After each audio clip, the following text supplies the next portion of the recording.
Selamat sore, ini VT 197 ya. Saya harus banyak senyum ini karena VT yang 196 itu saya serius banget lalu dibilang saya nggak semangat. Ya, kita mau semangat mau ngapain? Emang kita mau perayaan 17-an kok semangat. Ya, kita cerita ini sharing, bukan soal semangat ya. Tapi oke lah, saya harus banyak senyum. Ada yang bertanya, ini saya lupa siapa namanya yang bertanya, Pak, tolong jelaskan sejarah Kerajaan Sulawesi. Begini ya, beberapa poin tentang Kerajaan Sulawesi. Nomor 4 poin ya. 4 poin. Yang pertama, Kerajaan Sulawesi itu adalah kerajaan yang terkuno di Indonesia. Ya, terdapat catatan kerajaan itu di Kutai Kartanegara. Itu banyak orang Bugis. Waktu itu Kutai itu kosong ya, tanah kosong.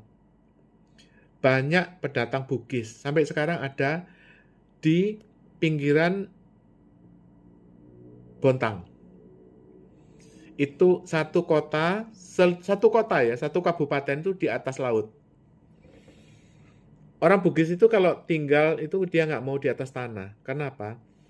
Banjir juga di Balikpapan itu banjir, Bontang itu banjir. Oleh karena itu semua rumah itu di atas air.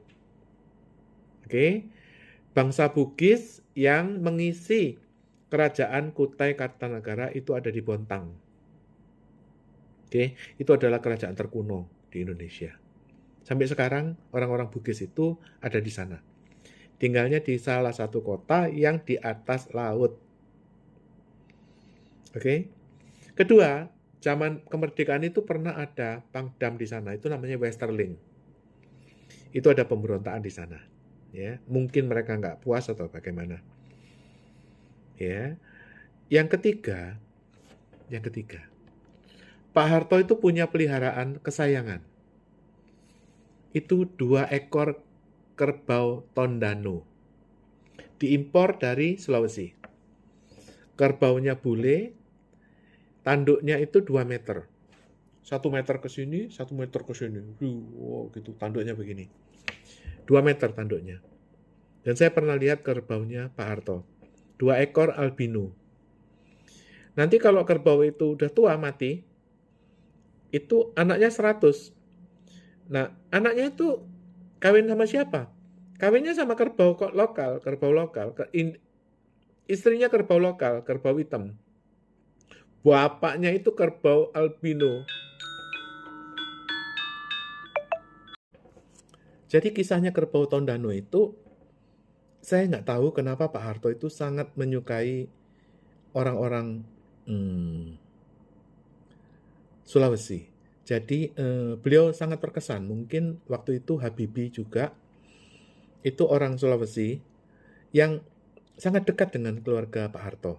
Jadi dengan demikian Pak Harto itu sangat mencintai bangsawan Tondano. Bahkan saya kenal bangsawan Tondano yang menikahi anaknya Kapolri. Kapolrinya namanya Widodo Budidarmo. Anaknya itu menikah dengan polisi juga. Beliau adalah bangsawan Tondano. Saya kenal dekat. Jadi hubungan antara Sulawesi dengan Indonesia, Jawa, itu sangat erat menyangkut Pak Harto. Pak Harto itu sangat mencintai dunia Sulawesi, apalagi bangsawan Tondano.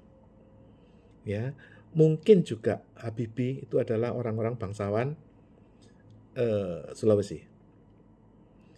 Dan harus dipahami ya bahwa kenapa Pak Harto itu sangat mencintai Sulawesi ya.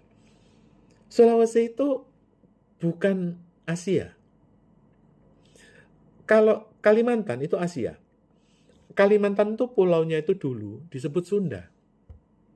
Dari Kalimantan sampai ke Bandung, itu satu pulau, namanya Pulau Sunda. Jadi sejarah Kalimantan dengan Jawa Barat itu satu pulau, gitu. Nah, kalau Sulawesi itu bukan Sunda, bukan kelompok Asia, dia pulau Australia. Jadi dulu itu Sulawesi itu nyambung dengan Australia. Jadi bergeser ya. Bergeser, ini jauh ya. Binatang-binatang di Jawa, harimau Jawa, Sumatera, itu nggak bisa ke Sulawesi.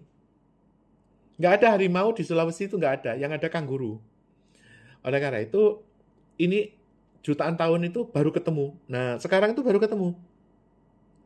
Jadi, walaupun Sulawesi itu dekat dengan Kalimantan, tapi itu lain benua. Ini benua Sunda, ini benua Australia. Oleh karena itu, binatang-binatang di Sulawesi itu beda. Ya. Dan Sulawesi itu adalah menyatu dengan Taiwan. Dari Taiwan, Filipina, Manado, itu satu kepulauan. Pulau-pulau itu nyambung dari dulu. Jadi oleh karena itu, di Manado banyak nelayan Taiwan. Sampai sekarang orang Manado itu putih-putih. Dan mereka nggak mengaku Cina, mereka mengaku Manado. Padahal itu orang Cina, orang Taiwan. Itulah latar belakang kerajaan di Sulawesi.